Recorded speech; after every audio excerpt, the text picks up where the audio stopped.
Hi, so I wanted to do a video on this PVC toilet closet flange that we're having a problem with. The toilet, there was some handyman who cemented down. When I say cement, it was like some kind of industrial mastic. He literally cemented this toilet to the floor, and I had to chisel it up.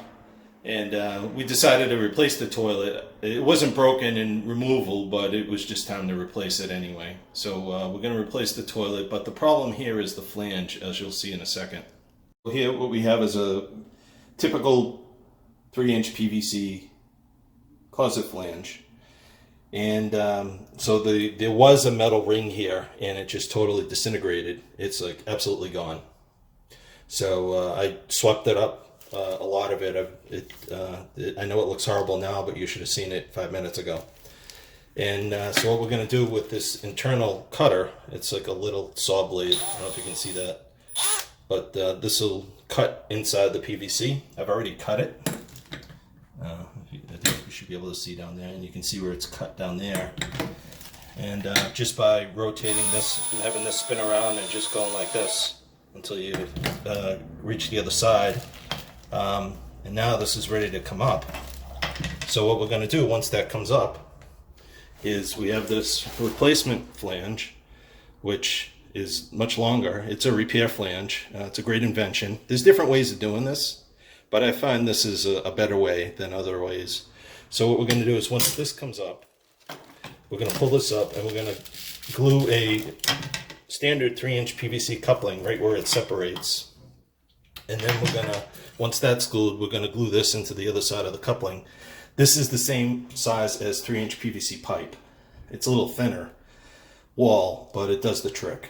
And then secure it down to the floor, and we're ready to go. What I'd like to say about this extended flange also is that it's cuttable. So we're going to glue this coupling within range of where this is going to be cut. You can see I've cut it, I pulled it out. Here's a conventional 3-inch PVC coupling. That's going to just go on here, glued, primed first. Always prime your PVC fittings first. Then we're going to take a measure from here down, and we're going to cut this to fit. And then all we have to do is prime this, glue it, and push it back in. Then we'll be in business. You may have noticed I'm double gloved. I'm always double gloved when I work on unsanitary things like this. I have a conventional pair of rubber gloves over work gloves. And that way if it gets wet, I'm not touching anything with bacteria in it. So yeah, this is, we're going to prime this, glue it. And one thing I wanted to mention is that you got to be careful in your surroundings. You could easily drop a screwdriver down the drain. You could drop your phone down the drain. Anything in the area. So you have to be super careful when you're doing this kind of work, because especially if something is not magnetic and not within reach with a grabber tool, then you really have a predicament. If it's metallic, you can. If it's magnetic, you can send something down with a magnet on it and pull it up. I also have this expandable thing you push with a trigger for things that get dropped down a drain, but just prevention is the best thing to do here. So here's our PVC primer. I'm going to prime the old pipe.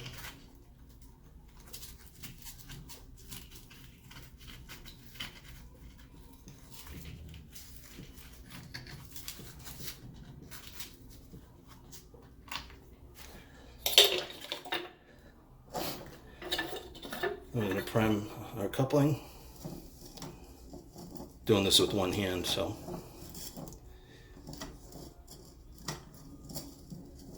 Okay.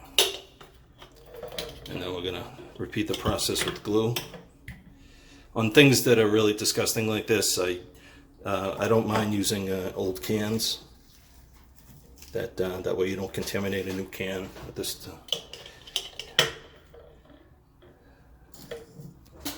I gotta put the phone down. Okay, so here we go.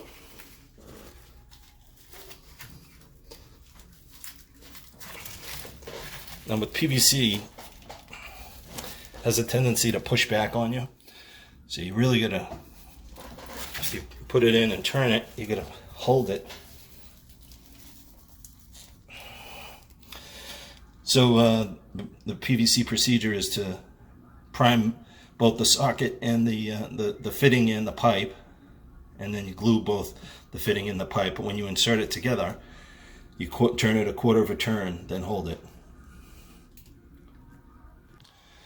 If you don't hold it together, it's going to push out on you, especially in warmer weathers. It just literally will pop out, because it's even though I may have said glue, it's actually not gluing, it's solvent welding. So we're actually welding PVC to PVC with solvents. Anytime you use PVC primer, you're actually welding. So there happens to be a sticker right where I need to cut this. I'm just going to cut it right there with a simple cordless Sawzall. The measurement was 3 5/8, and that's what it is from the end of this to this sticker right there. And so we're going to cut that right now. Here's our Sawzall, and we're just cutting this. I have to put the phone down to do it. So now this is glued in place after we cut it. And you know, that last piece, it went together just like we glued the coupling, primed it, both the pipe and the fitting, glued both the pipe and the fitting, inserted it, turned it a quarter of a turn, and held it. So now what we have to do is, if we just left this the way it is, and went and tightened it, when we tighten the toilet down, it'll actually pull this out of the floor. So what we have to do now is secure this to the floor. And this rotates. It's a little hard to do it with one hand, but this actually spins so I can align it properly, put some screws in it. Then we're going to put a wax ring, bolts, and a new supply. And then if I wanted to, I could have installed this old junky toilet, but we're actually just going to change the toilet since we have it apart. I'm not going to make a video on that. That's just a simple toilet replacement. And I know the floor's a mess, but you should have seen it before. I've been literally cleaning it for probably 15 minutes straight, and that's all I can get it. It's as clean as I can get it. So anyway, hope you liked my video. Thanks. Bye.